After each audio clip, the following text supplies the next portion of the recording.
Larner was in that house at that time. That corroborates what Bill Brown told us. That was crucial.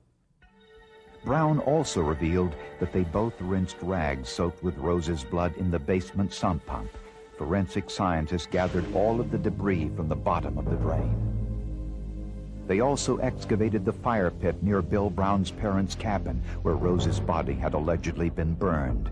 The search resembled an archaeological dig. My job at that site was to excavate the fire pit and collect any remains, any evidence in that fire pit that might be relevant to the case. Specifically, I was looking for evidence for human bone, human material. The fragments were analyzed with an ultraviolet light in order to determine whether they were bone. Under ultraviolet light, bone will glow. The number of circular structures in the bones, or osteons, increases with age. There were relatively few osteons in the bone chips found in the debris. We were able to determine that the remains were clearly human, and in some cases they probably represented somebody who was a teenager or in their early 20s. People just don't find bone fragments in their house, and it corroborated with the bone fragments that we found in northern Michigan at the site where on Bill Brown's property, where they took her and burned her remains. The blood and the bone chips were exactly where Bill Brown said they'd be. Police were now convinced that Rose Larner had been murdered. According to Bill Brown's confession and the forensic evidence, prosecutors now knew what happened to Rose Larner on her last night alive.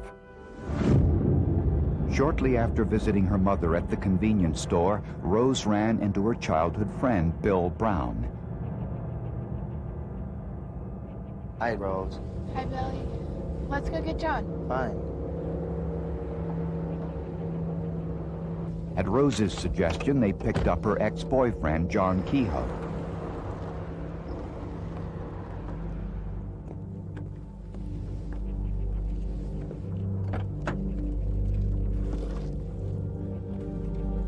What's that look for?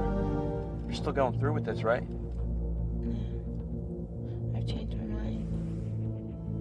Rose initially agreed to participate in a sexual threesome, but after thinking about it, changed her mind. I'm gonna go inside and grab some stuff for tonight's festivities.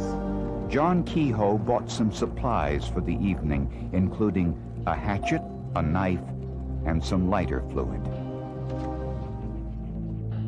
Brown said he was not aware of the specific items Kehoe purchased until later that night.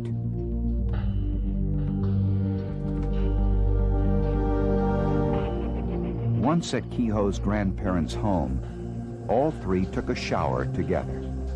Kehoe again tried to initiate the sexual